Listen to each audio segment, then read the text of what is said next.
So you're working on your first deal and you're very excited and you're working on the due diligence. Congratulations. I'm gonna share with you today some of the mistakes that I made during the due diligence of my first deal. And it was due to the excitement that the first deal created, okay, at that time. When I got my first deal, it was a flip. And I was very, very excited. Okay, finally, I was gonna play the game. I wanted to be like the big guys. We were working on the due diligence and we did the inspections, right? Everything came out in accordance to what we were expecting. Then the owner asked us to please not disturb the tenants. He asked us to please be very discreet in order not to bother the tenants, and we granted that wish. So we went through the process, just like the books tell us to do, just like the banks tell us to do, just like the escrow tell us to do, because the reality is when you go through the process, there's a lot of people that are gonna guide you through, okay? They're gonna tell you, hey, so now we need this, and now we need that. Escrow is going to be one of those entities that's gonna give you a lot of guidance on what goes next and what is needed in order for you to conduct the due diligence and be able to close on the deal. Okay, so as we moved on this deal, the tenants moved out about 2 weeks before we closed on the deal, right? The first mistake that we did was, and due to the excitement, again, this is all due to the excitement, I'm not gonna lie to you, was not to go in that property within the time frame that the tenants moved out to the time that we closed the deal. We never even thought of that. It never crossed our minds, okay? We had the deal in our hands. We knew we were gonna make money, okay? We were making it fit to what we wanted, to the outcome. Never do that. So that was our first mistake, not walking into the property and not walking into the property when the tenants were there and not making the due diligence when the tenants weren't there, okay? Otherwise, we would have found a lot of the stuff that I'm gonna talk to you about right now. The first mistake is, as we walk into the house, things didn't look quite right? For some reason, I mean, it's like when you look at a wall and the wall doesn't look straight, right? You're like, I don't know, I can't quite figure it, but it's like there's something not there, right?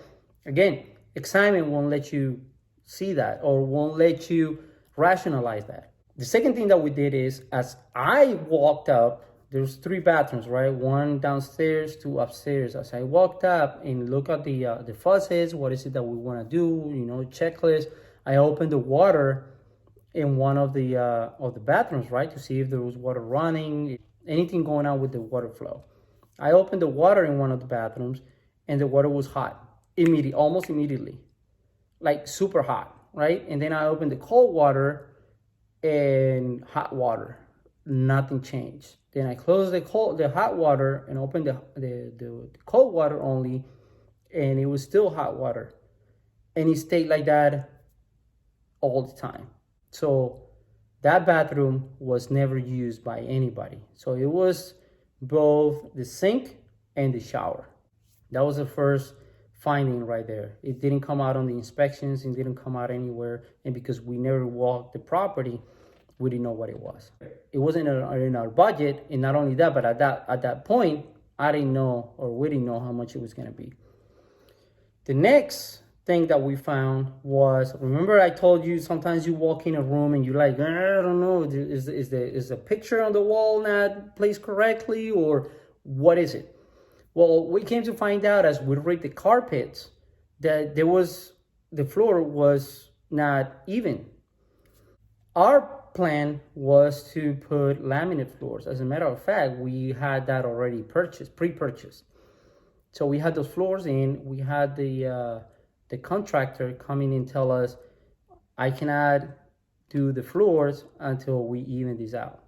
It didn't come out on the inspection. We got it even out, and we were already just doing that. We were over budget on our project. We got a plumber, and the plumbing system, I don't even know how to explain it, in the bathroom and the kitchen, because the kitchen had the same problem. I don't even know how they did dishes. The water was constantly hot, but it was like burning hot. You couldn't even put your hands in that water. So we had to call the plumber and the fixing on the house wasn't cosmetic anymore. So just in those three things, we went over budget, and we couldn't find those details and work around the negotiation on that house if we had walked into property prior to closing. Again, excitement. The excitement sometimes won't let you rationalize things. The excitement and the lack of experience. All right. So we went over budget on that property. And what I want you to take out of this is that follow every step on a checklist. A lot of times, and actually all the time, is better to have no deal than a bad deal. I know you want to get in the game. I know you want to close on this deal. I know you want to tell people how excited you are that you got something going on, but it sucks and it's so stressful to deal with these things. It's a low blow on your self-esteem when you finally think that you're playing the game the way it's supposed to be played, for you to find out that you make so many mistakes. All right. Now, if you're like me, that you're in love with real estate investing, a failure too will hurt, but don't deter you from continuing on and doing other things, right? Because you know that out there, you're gonna make it. But for some people, deals like this will break them. It didn't make me, it didn't break me, all right? As a matter of fact, I took it as a learning lesson. But for some people, and you might be one of those, this first deal might be it. So don't let the excitement kill it for you. It's better to be cold-blooded, walk in that deal without, letting the emotions play games with you. And then if that deal doesn't work for you, don't try to make it fit, right? Move on to the next deal. There's an abundance of deals out there. There's an abundance of properties that you can look into and get into.